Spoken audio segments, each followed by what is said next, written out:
Hi, and welcome to Philanthropy Unbound's final talk of the Unbound Talks series for Black Philanthropy Month.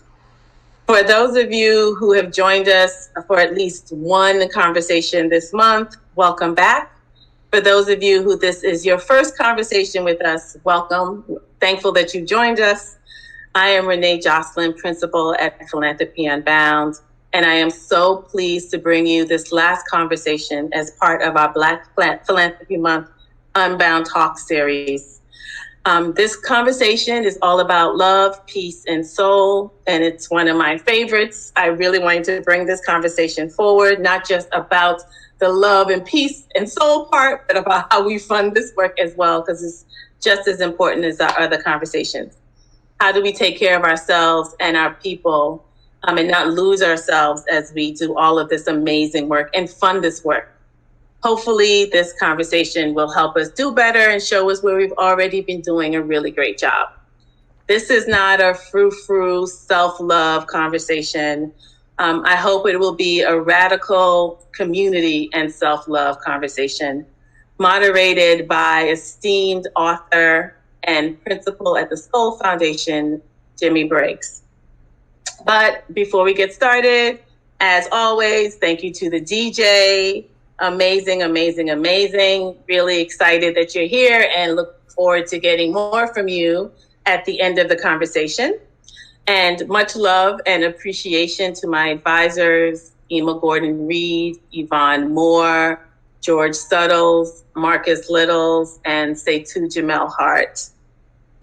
We will start with a wellness moment that is brought to you or brought to us by our organizational partner, BEAM. BEAM stands for Black Emotional and Mental Health Collective. And then we will go straight into our conversation moderated by Jimmy. So first, the moment, just to settle and center ourselves. And then we'll be joined by Jimmy and the panel. So excited. As usual, join us in the chat. We welcome all your thoughts, your questions, and your solutions. So thank you.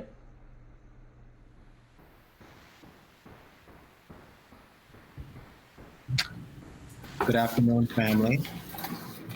I'm excited to be a part of this conversation today for our continuing dialogue with Philanthropy Unbound. My name is Yolo T. Robinson, and I am here today to provide our wellness moment, which is going to usher us into our conversation. However, before we begin that process, I want to make sure that we take a moment to pause in recognition of the political, the social moment of what's happening in our communities across the country. I want to invite us to take a moment to pause, sending love and support to our family who are in Texas and Louisiana, currently in the eye of the storm, and also to the Blake family and in this really difficult moment as they are in struggle. So I just want to invite us to take a moment to just pause in recognition before we begin our wellness moment and our panel later in a moment.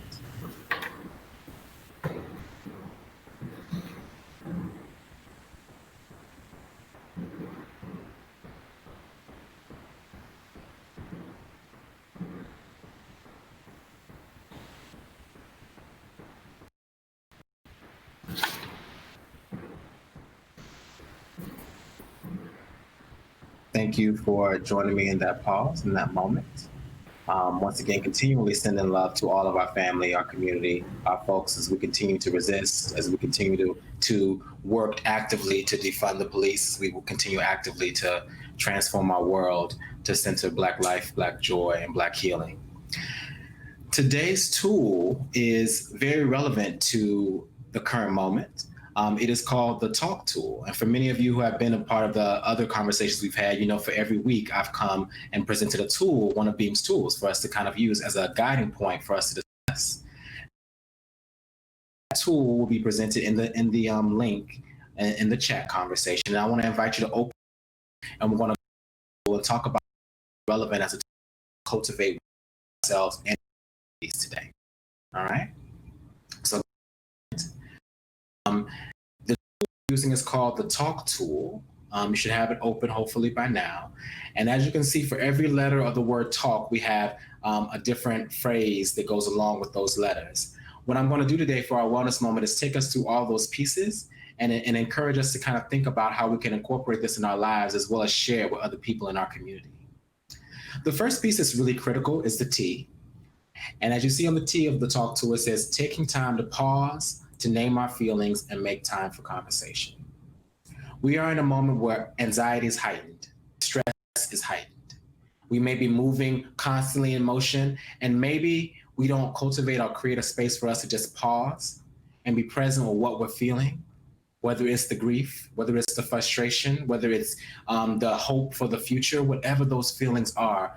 Taking time to pause and be present with our bodies and what's going on within our feelings and emotional selves is a critical part of our wellness. It's not a wellness practice that many of us have historically, maybe a lot of us haven't been encouraged to cultivate, but it is a practice that we can, if that's the case, we can begin, right? Naming our feelings. We talked about in the last session, we talked about the feelings wheel, if you remember. Understanding the difference between a feeling and a story, right? So a feeling is one word. I'm sad, I'm scared, I'm frustrated. A story is I feel like XYZ, XYZ. Being clear about naming the feelings and not necessarily the story, right? And then connecting to how we feel the feelings in our bodies and making time for a conversation about what's coming up within us, right? Now, it's important in these moments when in our community that we make time to pause and talk, because a lot of us are feeling a lot of things. And for many of us, we may just internalize and hold that in, which sometimes leads to other kinds of depression, anxiety, sometimes to us exploding in ways that we don't want to show up in the world. It's really important that when we think about this moment, how do we make time with our family, our loved ones, ourselves, to pause, to name what we're feeling and talk about that feeling? We live in a culture that has taught us that the feelings are not as important as the thoughts, right? You know, white men have taught us, I think, therefore I am, whereas Black feminists like Audre Lorde have told us, I feel, therefore I can be free. So how do we begin that work of incorporating what we're feeling as important sources of knowledge and information in our work? Another piece that's important about the T is about conflict and difficult conversations. I want to encourage everyone here to understand that many of us grow up in spaces where we only understand conflict to be explosive. We think that we can't be in conflict and still be in dignity. We can't be in conflict and still show up in respect for each other. We only have that one model that when things got bad, it has to be a blow up, right?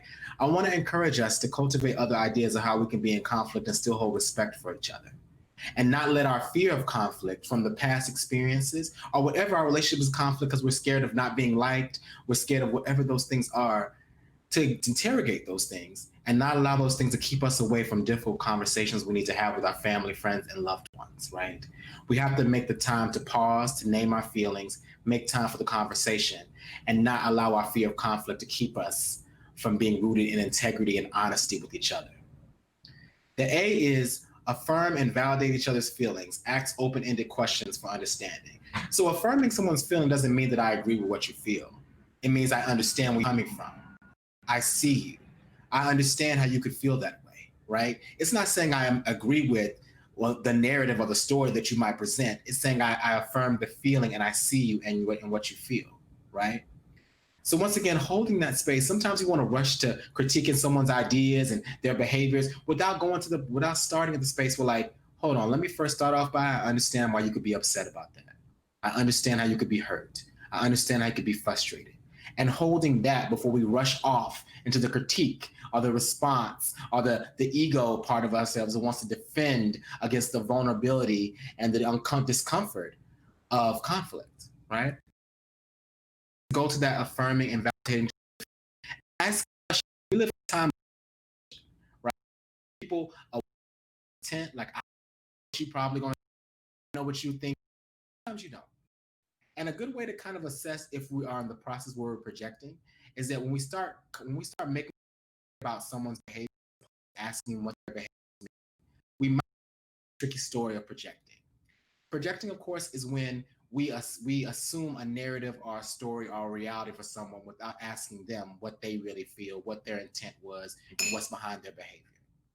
Projection gets us in a lot of trouble because it often creates this barrier to intimacy because I'm not seeing you, I'm seeing you through the lens of my wounds, the lens of my stuff, and that prevents me from having an authentic conversation. So once again, asking questions. Can you tell me what you mean when you say that? I want to understand what happened when you were talking about this piece, or when you did this. Can you tell me more?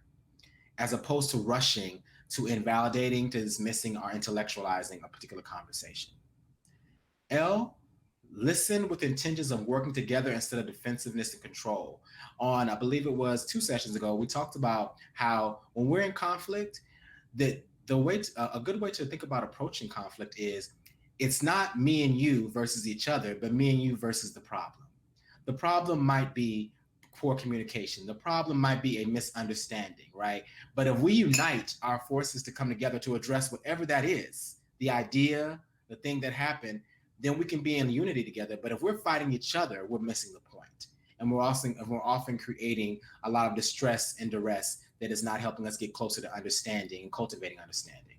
Now, listening seems like it's like a simple concept, but it's actually not easy. Because the reality is, when we're sometimes in listening and we're activated, or we have a lot of feelings coming up within us, we're trying to hold back our anxiety because we want to respond. We want to tell them how they got us wrong. We want to defend about how we're right.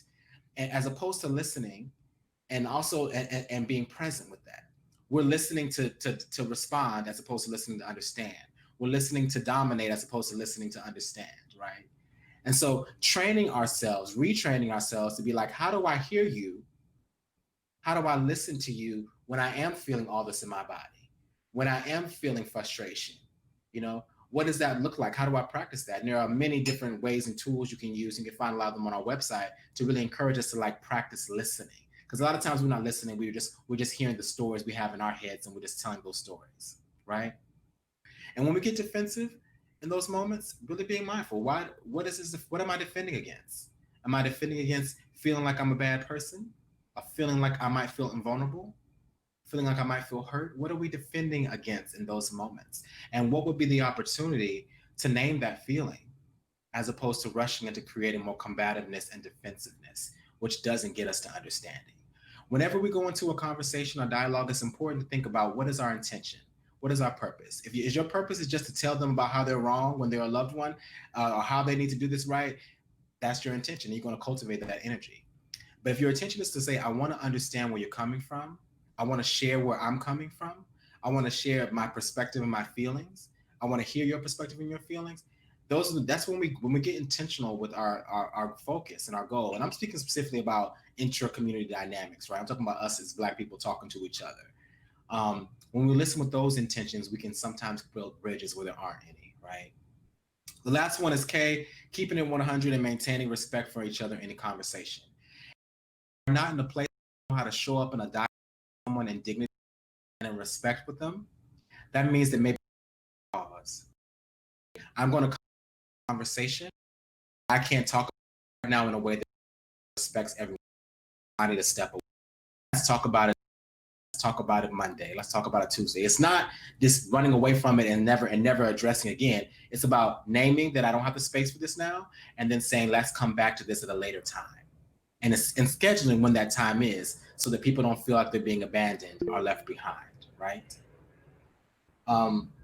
It's important to keep those pieces in when we talk about cultivating understanding with each other.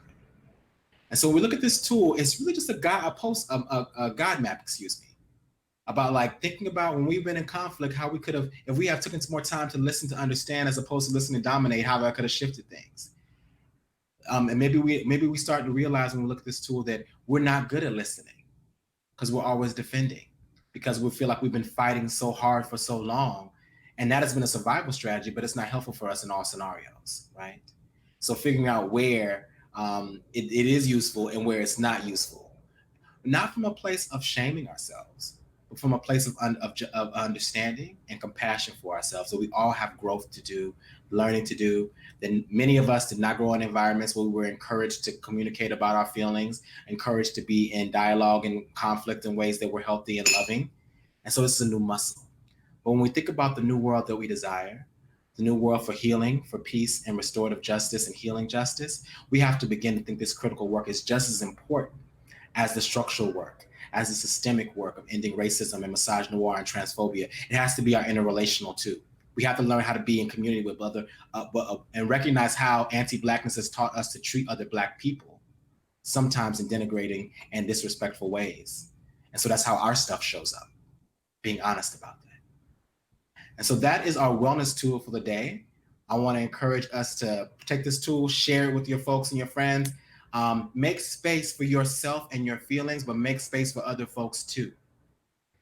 Craft a different world for us in our healing and our wellness by just beginning the practice, because it is a collective, it's a village practice, and we can all do it together. Thank you. Thank you for that.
Good afternoon, everyone. My name is Jimmy Briggs. I want to thank Philanthropy Unbound for inviting me to moderate the last of its Unbound Talks, Love, Peace, and Soul. How do we balance and restore to continue to build for justice? I'm so appreciative for this opportunity to be in community and engage in dialogue with my sisters and brothers here. One of our colleagues will be joining us belatedly, Sranjane Morris, who is the founder and principal strategist with the Ignan Intellectual Group, LLC. We're also joined today by Ruben Feliz of the Healing Circle Foundation, Setu Jamil Hart, CEO, Careers and Entertainment, Will and Jada Smith Family Foundation, Melinda Weeks Laidlow, founder and CEO of Beautiful Ventures. We just had a beautiful healing process education from Yolo Akili Robinson, founder and CEO of BEAM, the Black and Mental Health Collective. I also want to acknowledge, and just really co-sign what Brother Yolo said before, we're going to hold up and keep in prayer, keep in our hearts, the families who've lost loved ones in the past days in Kenosha, Wisconsin. Brother Jacob Blake, who is now crippled due to police violence, as well as the families of protesters who were shot and killed or maimed by white vigilante. Given the nature of this conversation, we feel important to really honor them and honor the grief that loved ones are feeling now. I want to start off with a question, to that very point. And for myself, this week, like many weeks prior to it, has been challenging to show up at work, to show up for the work in a way that's focused, with undiminished passion and commitment. And I wanted to ask my colleagues here in the call, pose the question, in the face of what seems like weekly violence against Black bodies in this country in some form, either by law enforcement officials, by the federal government itself, by right-wing extremist media, how do you all prepare yourselves for the work? I mean, is it a ritual or process you have to do on a daily basis to really be able to be in community with other folks of color, to be in community with white folks in workspaces, whether they be family or friends, colleagues or allies. How do you prepare yourself each day to grapple with the trauma that we're all feeling, but also do the work? And I want to pose that question first to Melinda.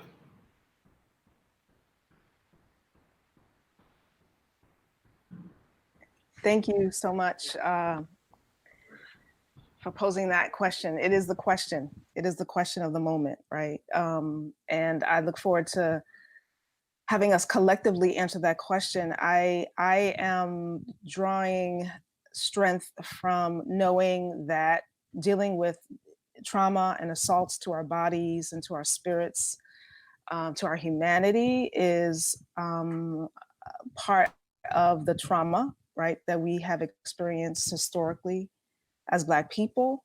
And also knowing that with that has come our ability to be resilient, to heal ourselves, and to be in community.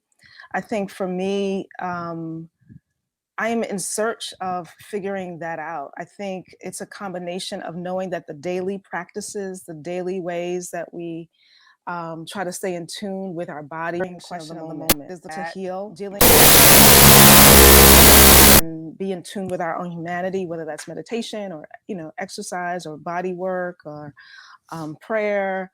But it's also knowing that we need each other, I think, in times like these, right? I'm really drawing a lot from the work of Resmaa Menakem, who speaks about this scenario is a question of white body supremacy, and really on the cellular level, how trauma has been visited upon Black bodies by white people over centuries in institutions and interactions. And then there's the trauma that we also just have by being human, right? And our own stories and our own generational trauma.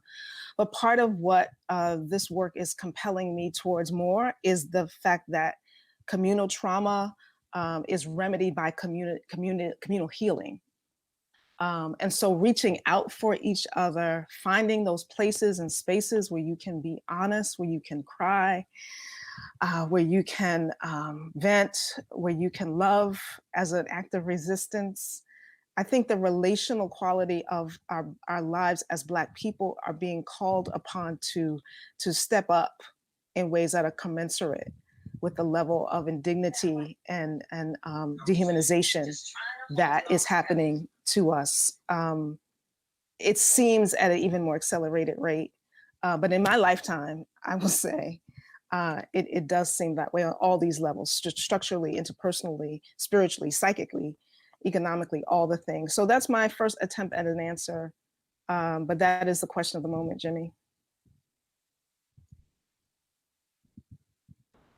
Thank you so much, Sister Melinda. That was beautiful. I want to pivot to Brother Feliz, and I'm hoping you can answer this question, Ruben.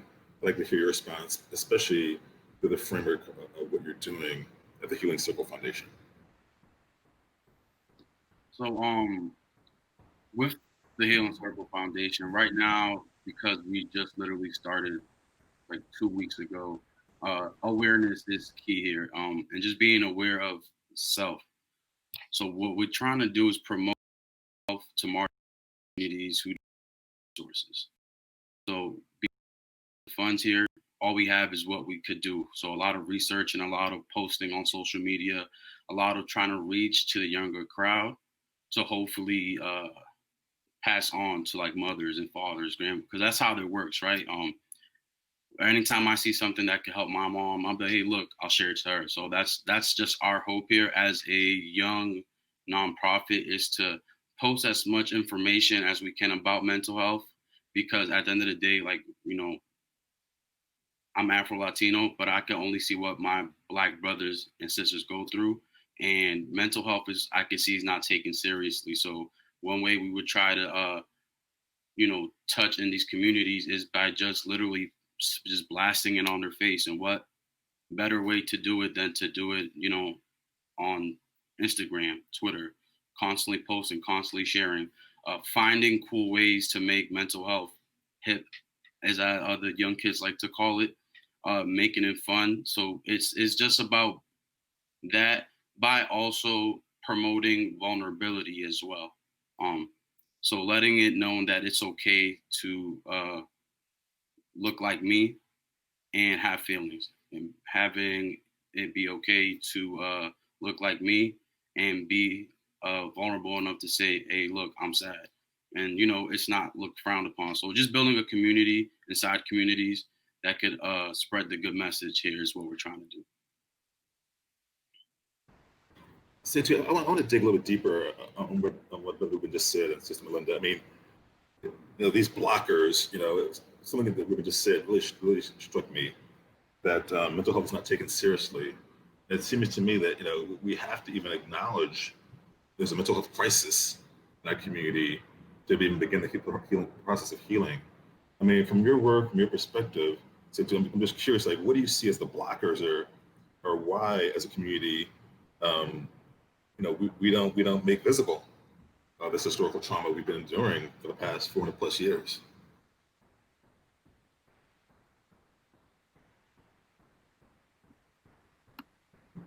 Oh, you're on mute, brother. Oh, you're on mute, brother. Sorry about that. It's all right. Jimmy, thank you for centering, and I was taking copious notes as Ruben was talking, and I think Melinda level set us in her initial statement. And for me, I think there's a lot of shame, right? We have this shame that systematized racism makes us just have, right?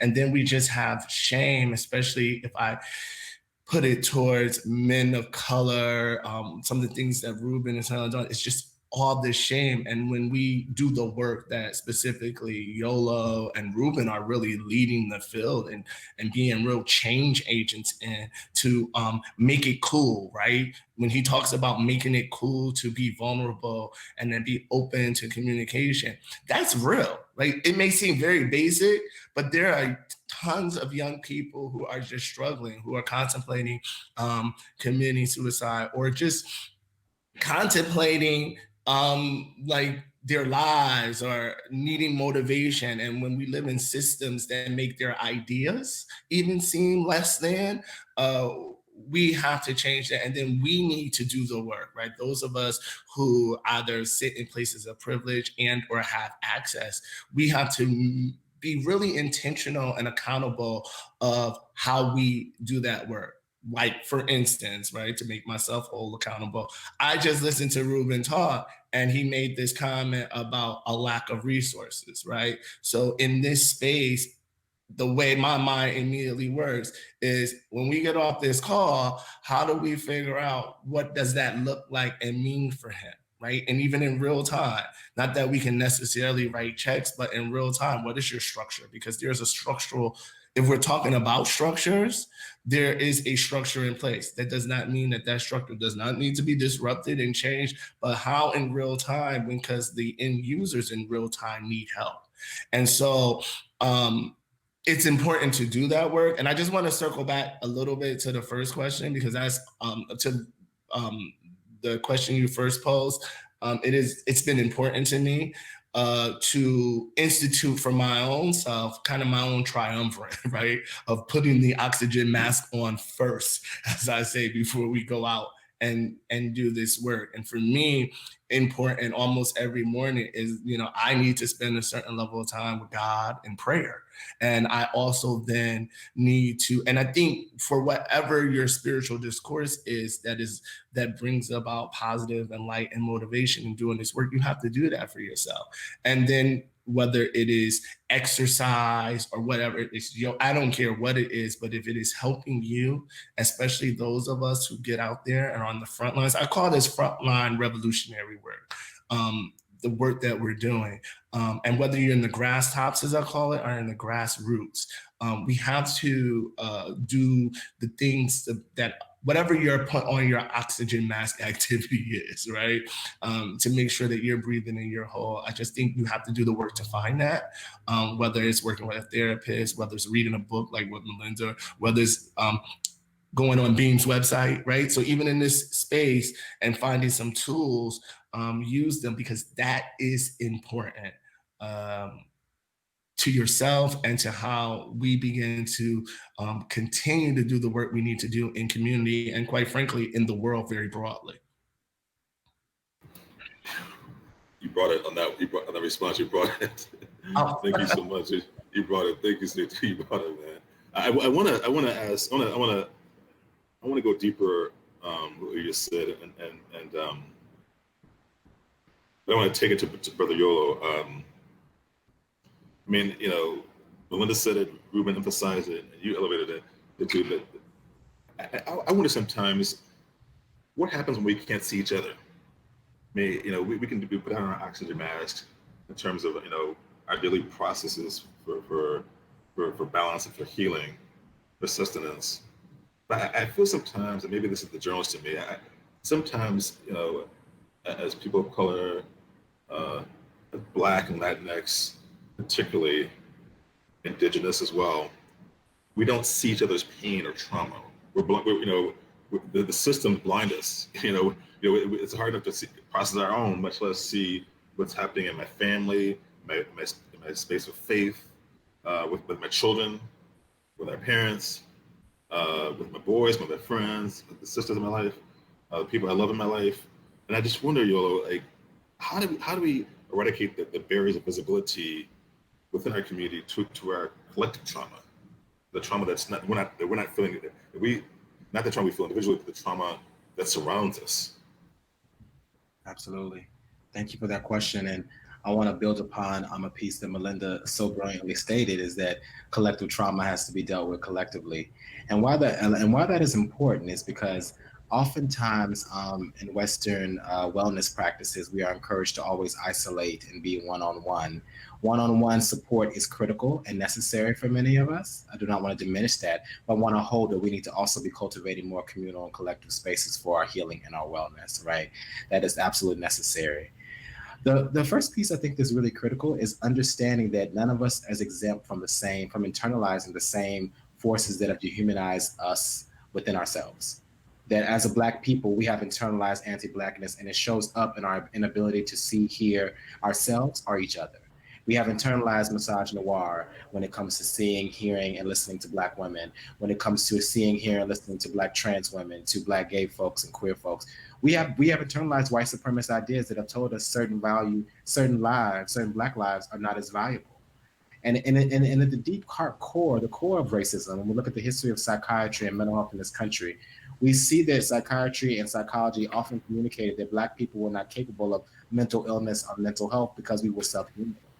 And so when I talk, unfortunately, when I'm in community, I hear those same ideas expressed in different ways by us ourselves.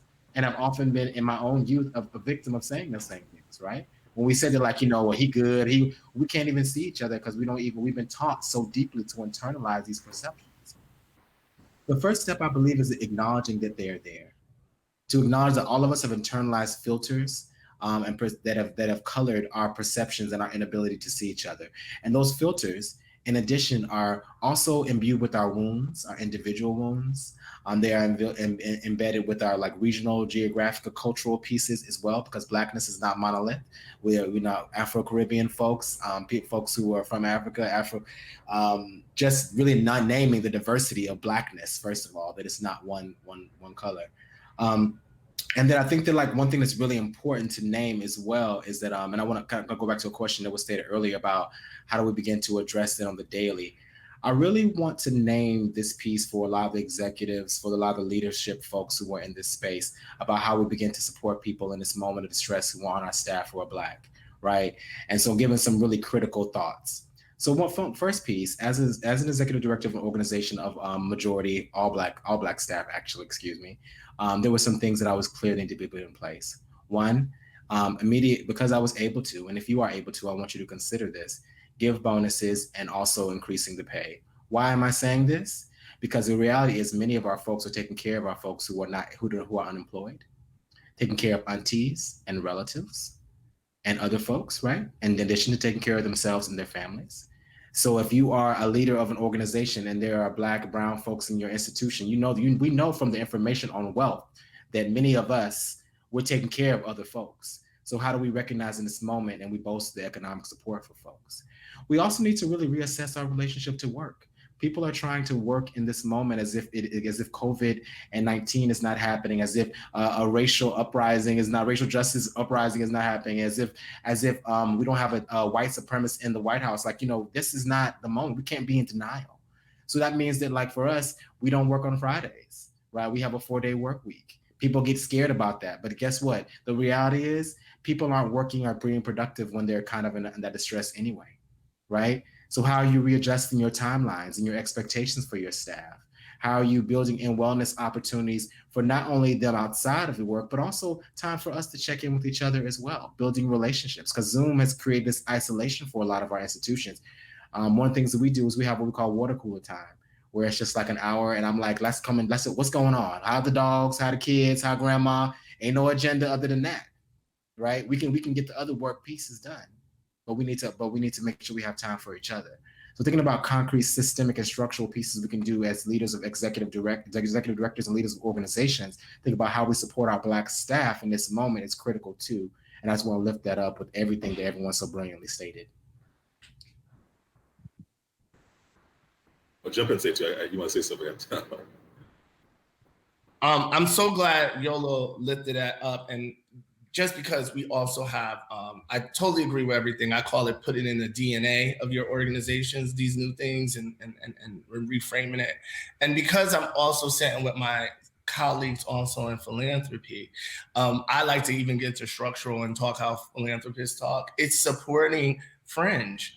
In another language, right? Supporting, and you're at school, you know exactly Jimmy's shaking his head because, organizations, and I don't mean to get into technical nomenclature, small organizations and upstart organizations are constantly doing this matter, like 15% indirect or these things. And nobody is really trying to take extra money. They're trying to figure out to do exactly what Yolo said. And so even in my practice with my colleagues in philanthropy, we've had conversations and actually have had a lot of success sometimes with getting understanding around it and really having that conversation that folk are trying to do exactly what Yolo said.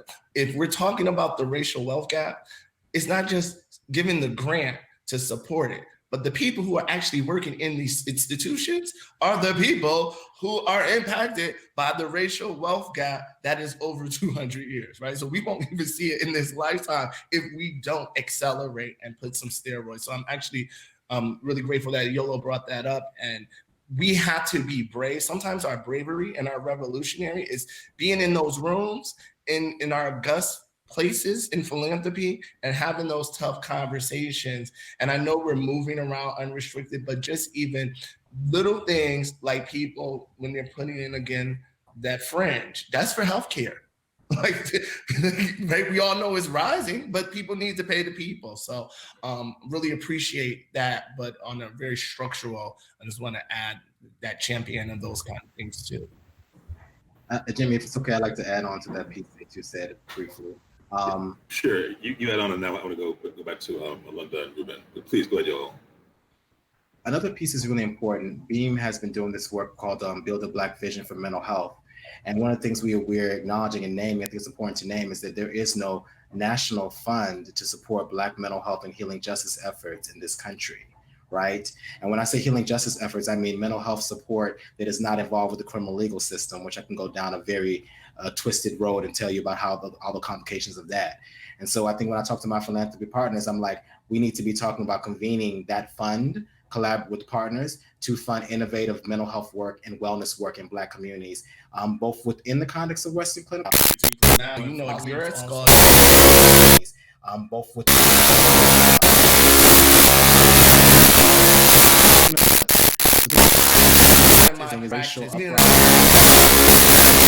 that line. I'm working it out, so work with me. But the first or second question to this question, the ways in which we internalize our own anti-Blackness and cannot see each other. And I love to hear that litany of what Beam is doing for its Black staff. And I was like, I work for myself, but I'm like, I want to work there because that sounds, I can get my healing if I work there. But but I think that the reason why they could figure out the structural piece and the institutional piece was because of a point of view, a stance is that we have to actively confront anti-Blackness so that we can see what the data, the history, the 245 years plus another 150 years of dehumanization helps anyone with eyes to see, even us. And as someone who also consults in predominantly white organizations as well, and really in service to the people of color, the Black people and indigenous folks there, I think just to underscore what Setu says, let your ability to see the condition of your people animate you to be bold about addressing the reality of what is true. And if you do that, then it will necessarily lead you to develop policies and practices that are targeted, that are differentiated, that actually treat people who are most affected and most marginalized differently than you treat everyone else, so that you should be getting a pay raise with your Black self because we know what's happening right now and has happened, and let that embolden you in terms of any, you have to make it, any rationales, any arguments, but I just see that is so critical in terms of how we have allowed, but also have been victimized by structures that also help us to continually not see and therefore not act in support of our own people and our own interests based on what we know is true, but the culture of our organizations and the structures of our organizations push back against that to keep up the status quo, which is to continue to oppress us. If we're going to change that, we have to actively fight against it in ways that repair the harm, and that repairs it at a level commensurate with the harm that is continuously being caused. Anything else is illogic. Melinda with the fire. Thank you, Melinda. Thank you. Easier said than done, but I think we need to be encouraged to be bold now. This is a good time to be really bold and to put stuff on the line, because now the whole universe, the whole globe is calling this out. I want to come back to you, Melinda, specifically, but I want to go to Ruben first. I want to understand, Ruben, a little, if you can, kind of give us a sort of a 1,000-foot view of the work. And I know it's young, but already we're all excited to hear more about the Healing Circle Foundation and your journey. I want you to talk about, give us an overview of the work of the Healing Circle Foundation, but also talk about allyship, because I think at this moment, one of the things I've been seeing, which has been disturbing to me, is almost, and this goes to the damage and how, how specifically white supremacy and systemic racism works in this country, and that, so-called people of color, those of us who are not white, are often pitted against each other at different moments, strategically done so. And I'm hoping you can, I'm hoping you can talk about the work of the Healing Circle Foundation, but also talk about the importance of allyship and what it looks like to build allyship,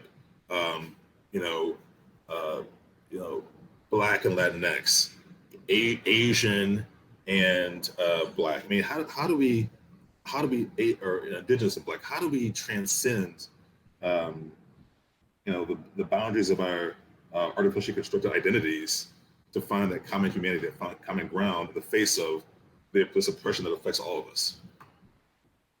That is a heavy and great question, because I'm still in the process of trying to figure it out, right? This is all very just new to me. This is all very... So good. No. So this is all very just new to me, okay? So when I say new to me, I mean just because of the work I'm doing. I had to really accept, and like obviously growing up, like they don't teach you these things, that there is a big difference between being Afro-Latino and being Black. Okay, at the end of the day, I'm still working on my allyship as a Afro-Latino. Like there is a very clear. I'm privileged. I'm still a little bit light skinned versus a lot more of my Black brothers and sisters. So I have to recognize my privilege at first and realize that in any way I can help, I have to be an ally, right? So my staff is mostly people of color. I have one person, and this one person is also, they are a non-binary, white, trans, more, they identify as he, them, but they, non-binary. And that's what we're working on now. Remembering just the pronouns, right, is a big thing for us. Respecting boundaries between cultures. I think cultures is what we're also trying to emphasize here. But there's too many like little things to unlearn, right? Because this is all everything, all these things that are put against us. This is all like domestication of years and years and years and years of years and years and years. So the fact that you know, we made it here, great, but there's a lot of things to keep going, and that's something that we're emphasizing on when we promote messages. You know, there's still always more to heal from. The healing never stops, and that's something we really like. We make sure when we make mistakes, we allow ourselves to make mistakes, but to learn from them. And literally, it's just about not having judgment at the end of the day between everybody, because we're unfortunately just, you know, they have manipulated us, they have domesticated us for years, and this is why it's they say allyship is difficult, but I think it's easy if we just take the judgment out of it. So just being open to people making mistakes as long as they're willing to learn. So that's how I'm looking at it, or working at it as a nonprofit that we started. I appreciate it, Ruben. I mean, what you said, I mean, critical, especially the mistakes.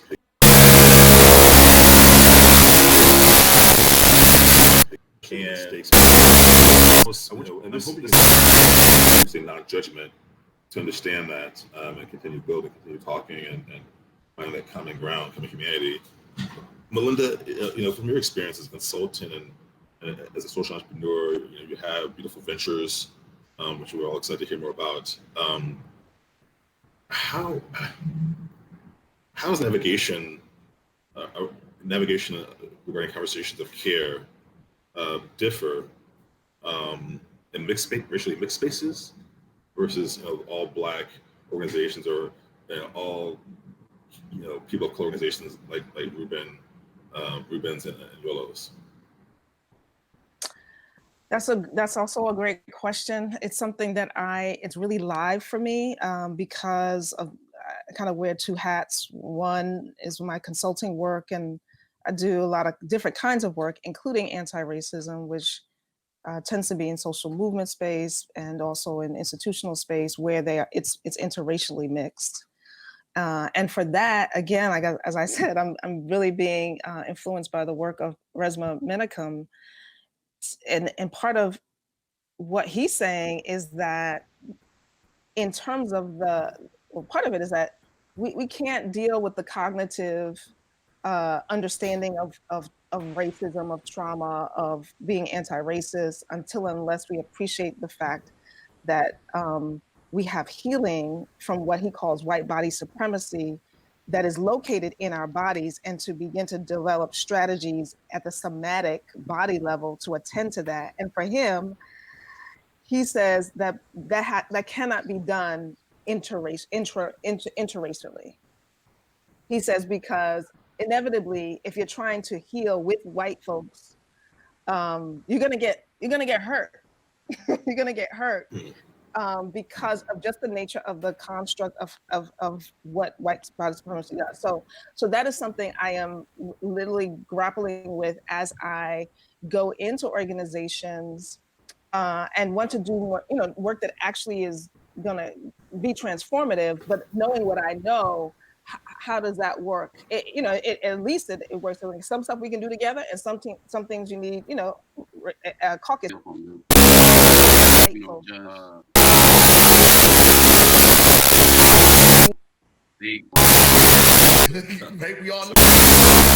Full of resources and places where we get our resources from to navigate these predominantly white institutions as people of color. So that's the complication there. On the other side, with Beautiful Ventures, which is a creative social enterprise that influences popular culture, disrupts anti-Blackness, and elevates perceptions of Black humanity. We do that work by supporting Black story-driven creatives, helping them to build skill and power and wealth, community wealth as well. But that is an all-in effort to dismantle and to eliminate anti-Blackness, right? So we see anti-Blackness as it's a narrative problem. You change narratives through stories, and you can't get the stories that affirm our Black humanity unless you support those storytellers. So that's why we're focusing on supporting those people. But in that work, and in supporting Black creatives to be creative entrepreneurs and to start independent institutions, we're going to be looking to places like Beam in helping folks to formulate institutional practices and building businesses that do not replicate the same white supremacist practices that we find in these predominantly white institutions. And that takes what our brother Ruben was talking about, which is to understand that we have a lot to unlearn. Even we may be smart, we may be accomplished, we may be living a long life, but to come with a beginner's mind to know that we've all been sold harmful, dehumanizing points of view as it applies to work, as it applies to Black folks, and to be able to instill different practices that honor humanity, that honor our bodies, that center dignity in the workplace, and to really teach and support people to be able to create new organizations that actually are based on some transformative healing, and that honor the theory of change. And this may be something for our philanthropists and folks in the philanthropy. Just as people have their theory of change and what's your strategic plan, what's your plan to center relational culture? What's your theory of change for how people their dignity is going to be affirmed and thrive as a human person? Let me have that alongside with your budget, your strategic plan, and everything else, because it is core and as important. That's a way to actually value people doing this work and to value our desire to work in these institutions for the sake of liberation. Thank you so much, Mo. I want to acknowledge and welcome our friend and colleague, Sarandrian Morris. Thank you so much. We're so excited to have you, to see you. I'm gonna throw a question, Sarandrian, it's for everyone. I know C2 is gonna want to weigh on this as well. It's a two-part question. This is a moment where, we've seen, particularly those, I know C2 has, especially those of us who are in this philanthropic space, have seen a so-called surge in funding towards, alleged surge in funding towards Black-led organizations, Black communities, particularly around policing reform, around bail, around prison reform, abolition of prisons, defunding the police. Is this a turning point? Is this moment we're seeing now is a turning point within the philanthropic and nonprofit spaces regarding the turning defunding the police? Is that for me or for the panel? Start with you first, and then we'll open it up. You, then C2, and then the panel as a whole. I don't know. I have never, and all of, so I have not received so many. We have been doing this work forever. Like, this ain't new for us, but I haven't received so many reach outs, and they all start with the George Floyd murder that ignited these companies. Because I tend to work for, not on purpose, but with government agencies, foundations, and all of these calls are like, because I often ask why now, and they're like, well, the murder of George Floyd made us realize that we need to do more than we had been doing. I am a pessimist when it comes to that type of thing, and I've termed it performative equity.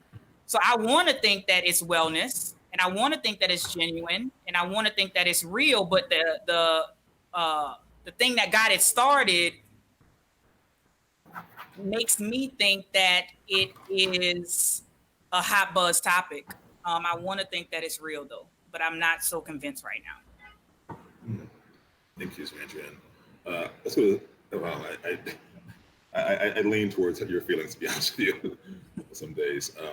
Say too. What are your thoughts? I mean, you spoke about the need for the space to respond authentically. So I think the question, the specific answer is I don't know, and then I'll talk from precedent. We know philanthropy to be extremely, and I'm speaking more to the audience of traditional foundation-focused philanthropy. So we know philanthropy to be somewhat extremely to a fast response effort that is bubbling up in an effort to soothe blah, blah, blah constituencies. When I look at this, I don't know. I don't want to get too much in the weeds, but we know some of the big foundations have done certain things with their endowments. They're increasing spending. They're pinpointing new organizations that they'll fund. However, we know that if we're talking about disparities that go over 2 centuries, right? What is the long game and the long haul? And I have not necessarily seen that. I've been in a lot of conversations with actually the more progressive conversations that make me enthusiastic have been with individual philanthropists, family philanthropy, and I'm going to connect that a little bit to allyship and the storytelling piece. By virtue of my current and new position, I have seen a lot of what I think will be sustainability, and I was seeing that actually before the unrest and the COVID and the need to think about our stories, to change narratives, to change perceptions, to change realities and norms. So I have some optimism actually among individuals because that's a lot of hand-to-hand combat. And I think that if you get in the room and you can have certain conversations, you can see change almost in a different kind of instantaneous way. When it comes to traditional philanthropy, I wonder what the sustainability plan is. So for instance, differently said, organizations, I've seen things where I'm not impressed with the 25K pass through and saying here, right? And I don't want to get into the weeds, but we know our organizations often need, I'm pointing at Ruben as a new entity. If someone trusted him with $250,000 over 3 years, I wonder what he could do with it, just from the basis of this conversation. Foundations are constantly seeding innovation and new thought, and then putting together ancillary resources to help support and guide that with professional development and things like that. And so I think that if we want to get real serious about how philanthropy can play a role, it's also what are the ancillary supports. And I like to tackle the structural things because I think if we create strong organizations, and that does not mean, again, that we're not thinking about disruption and doing things different in the creation of those organizations. As Yolo has outlined, I think we have to do that. But I do think I am been blessed and privileged, I will own, to be able to begin to build big tents with both individuals and traditional philanthropy. But I always say it's doing that advocacy to make sure the lyrics match the music too. And that we already know that before the social unrest, that there was a huge divide between Black-led organizations and the supports they just naturally get. We've been fighting that issue for years now. I live with what Dr. King said in 1967, the fact that tomorrow is today, right? And so we're here. And I think that this is not just a one time, it's how are we seeding this new work? So I don't know, but I'm optimistic.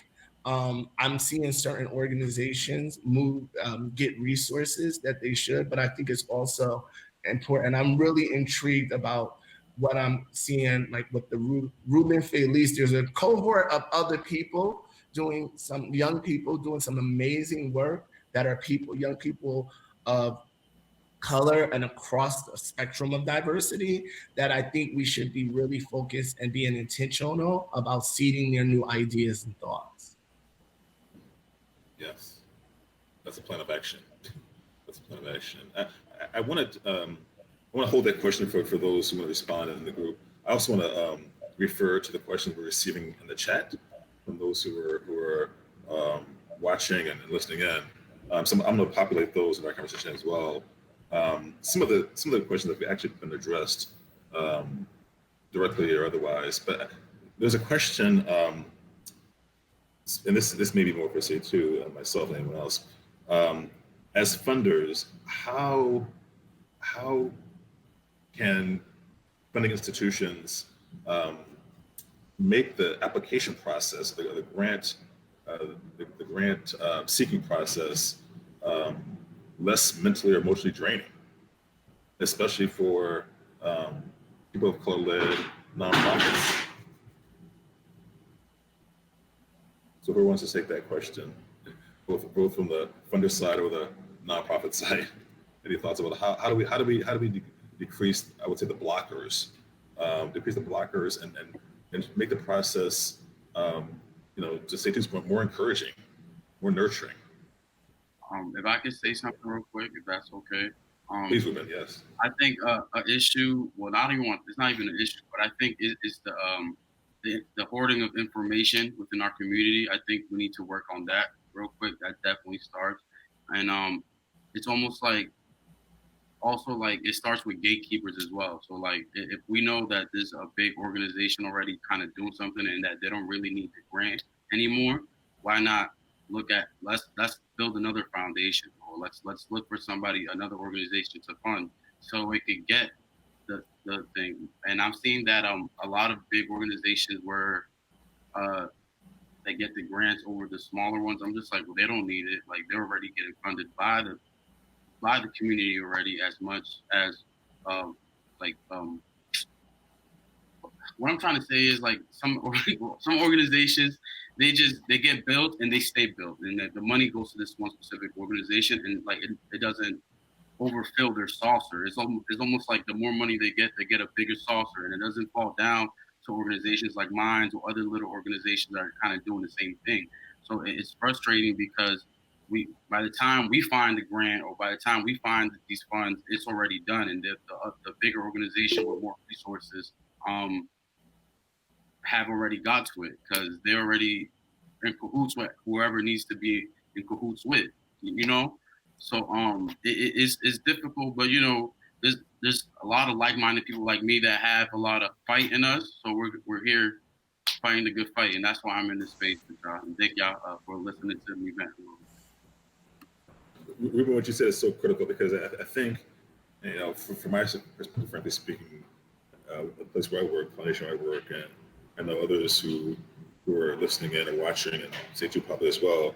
I mean, I think the issue of proximity is critical. I mean, invisibility. I mean, one of the things that struck me following the murders of George Floyd and Breonna Taylor and Ahmaud Arbery, and I would say the national realization that this has been a 40-year-old narrative for us in this country. That philanthropic surge. A lot of organizations, especially media coverage, were the organizations that were mentioned were who I would call the mainline organizations, the ones that the ones we've known since Jim Crow, the civil rights movement. I mean, they've been around for a long time, and to your point, they've had that long history. They're in our consciousness. But really, to your point, and I feel what you're saying, their shine kind of blocks. Entity.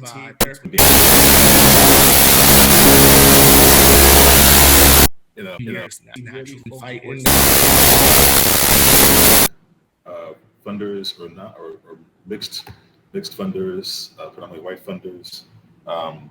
We have to come up with better strategies, working with intermediary partners to bring some proximity, to bring the visibility of a Healing Circle Foundation to us. Because I think, to your point, systemic change will not happen if we go to the same grantees, the same people get the money all the time. The money has to be spread out. I think the thing that I'm seeing a lot of is no budget being upfront stated. And so it sends people into a spiral of creating and responding to RFPs potentially over bait with very little information on what they want. So that then causes us to build these responses that then may potentially overbid. They come back and say it was too high, but then because we know each other, you may know the person that got the grant or the proposal. They then take some of the things from my proposal and add it to what they want that person to do, and that person may do it for less money. I would like people to state up front what their max budget is. That would be helpful in so many of these conversations. I know that can't happen all the time, but to know how much, or you come and want me to move heaven for you, and you got $5,000, and I didn't know that. But you want me to move heaven and earth. You want me to come eradicate racism for $5,000. Right. And that may come out after you have proposed this RFP, because you said in the RFP negotiable. Wow. Yeah. Hey, Yolo. Yeah, first of all, I just appreciate you so much, Durandrian. You are my friend in my head, even though we don't know each other very well. Thank you for Ditto, kiddo. One piece that we're experimenting with. So Beam, we offer micro grants through our Southern Healing Support Fund, which supports Black folks in the rural South, offering wellness work as diverse as reimbursing clinicians, as well as doulas who are doing birth work, and also herbalists.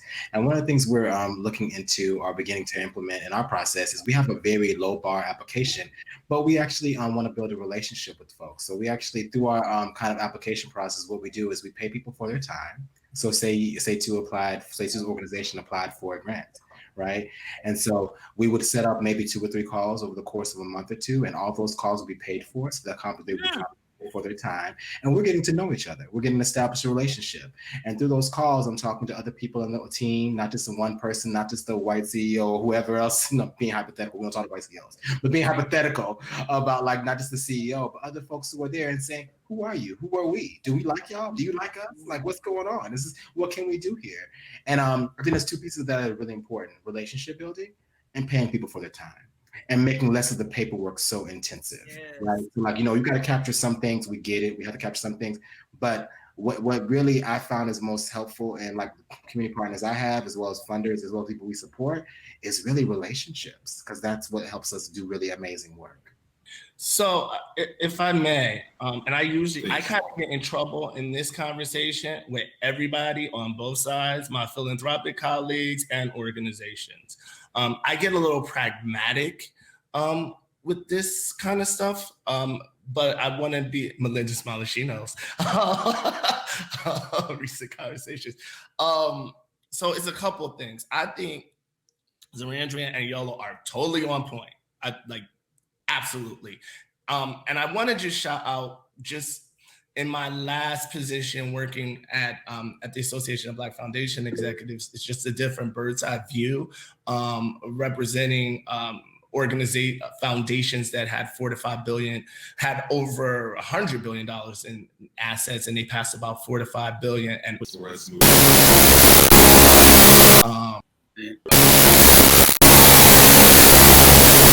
name on what should be funded, right?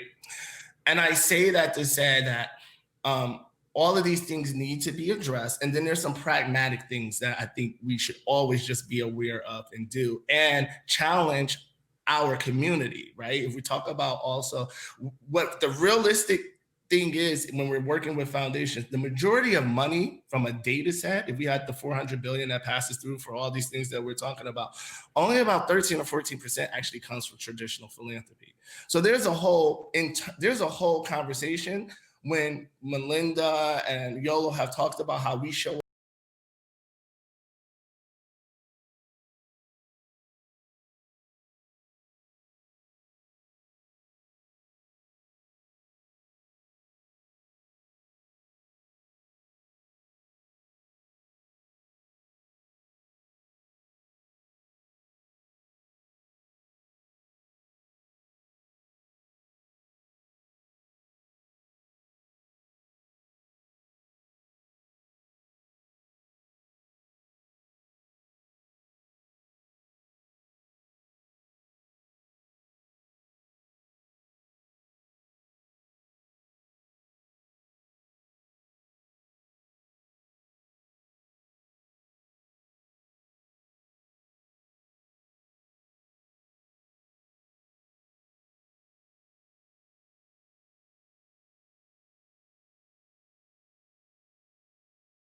ourselves and have those conversations. In my career, I have been able to be bold in a way where, let's say if I've raised over $100 million for organizations and done some work with them, the majority of them have been Black organizations. And what I've learned from working at white organizations, quite frankly, is I've done my homework a different way. And then in some instances, I've just had the courage, if you will, to then say, we need this for this. And that, I think that when we begin to have those conversations, and it makes me, and I have learned along the way, shout out to my second grade teacher, Miss D, multicultural magnet, different is dynamite, to form allyship. Because at the end of the day, it is easy for me to go and have a conversation in philanthropy and say, if you're saying you want to move the needle, and I'm hearing from the people in the grass top, this is how we move the needle. It's almost like, well, that's what you go tell them. And if you're not doing that, how do we, and I'm not trying to oversimplify, but I think this piece is so nuanced. There are literally people, Black, white, Latinx, like across spectrums inside foundations that are fighting. I used to play a game with my team and my staff when I was a fundraiser. I was like, how do we make the program officer successful? And Yolo's absolutely right. And the more we build relationships, literally there's some hand holding that will be done, because especially if you're working with a person of color inside the foundation, sometimes it's that understanding and that empathy that Yolo talked about when we first started, of understanding what they're literally going through in their own organization. Sometimes you would be surprised just to do some of the things that we are saying. So it really becomes this partnership. I think it's nuanced. I do think that when Zarandrian and Yolo are the things, and Ruben are the things that they're talking about, I think those things are making a difference in terms of, again, putting it into the DNA and really kind of living it out in real time.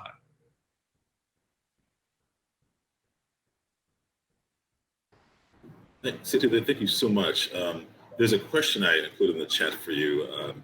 One of our audience members that used some clarity on what you meant. Oh, so I'm sorry. I created my own language.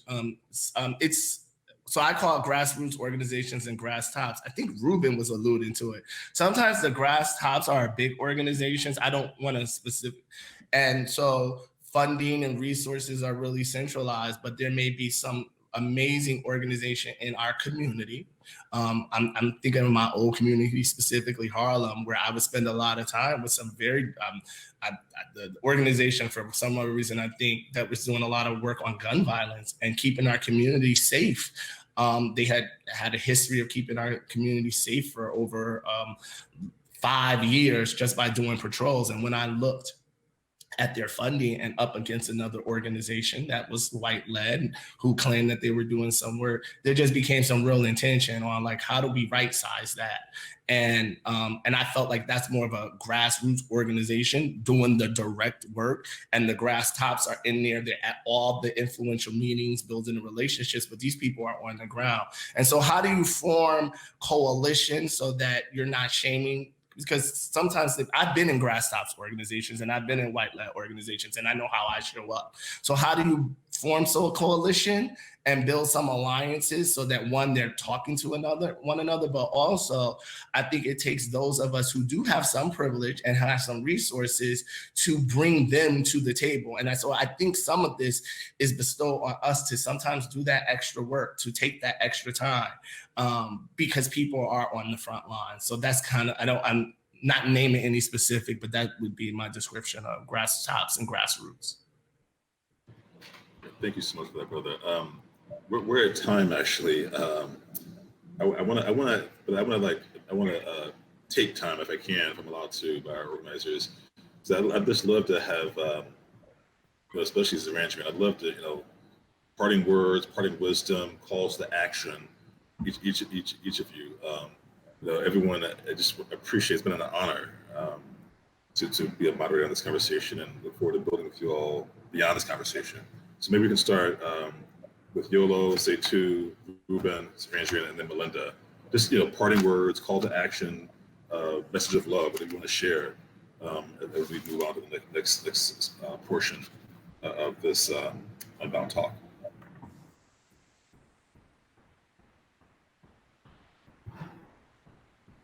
So we'll start with Yolo. Sorry. I guess my parting words, embodied leadership, embody the practice, model for the practice, the work of healing justice and healing centered work. And I would say the last piece is we all need to collectively creating more avenues for funding for innovative mental health and healing justice work in Black communities. Thank you. I'll say two. I'm going to end with this. One of my favorite quotes. We are now faced with the fact that tomorrow's today. We are confronted with the fierce urgency of now. In this unfolding conundrum of life and history, there is such a thing as being too late. This is no time for apathy or complacency. This is a time for vigorous and positive action.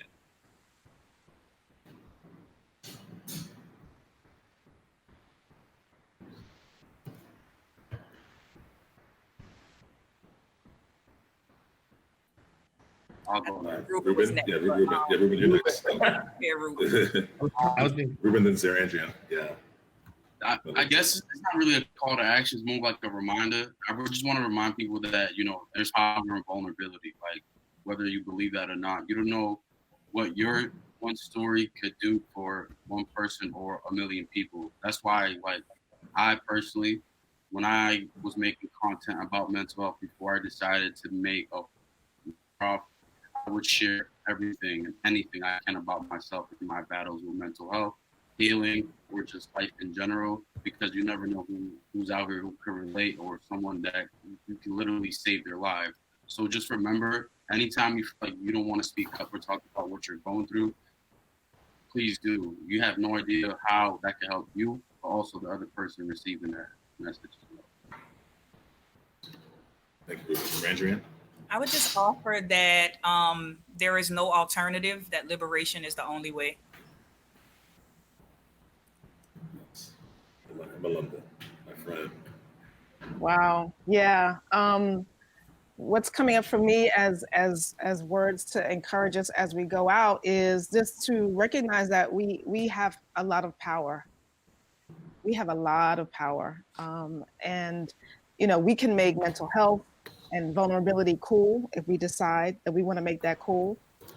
We can shift the way that traditional philanthropy is thought of and break down some of those structures that are inhibiting us from building the relationships, because relationships are what brings resources. Like who do you know, but what is the quality of those relationships, and what are the barriers that keep us away from the resources of all kinds, including financial, that we need so much. And then we can make anti-Blackness and Black humanity rather cool. And that's the premise of the work I do with Beautiful Ventures, is like shifting this narrative and flexing our cultural power, our spiritual power, and our economic and creative cultural power to make Black humanity affirming narratives cool. So let's live and let's get free together. Thank you so much. That powerful, and Melinda. It's been my pleasure, my honor, handing it over to our organizers for the next phase of this conversation, of this Unbound Talk event. And again, thank you for the opportunity to moderate. Thank you. Shout out to the Philanthropy Unbound team on this last one. Yes, thank you. Anthony, Renee, Anthony, Elijah, thank you so much. Renee. Wonderful. Congratulations. Thank you for that amazing facilitation as well. Thank you. Yes. You all made it easy.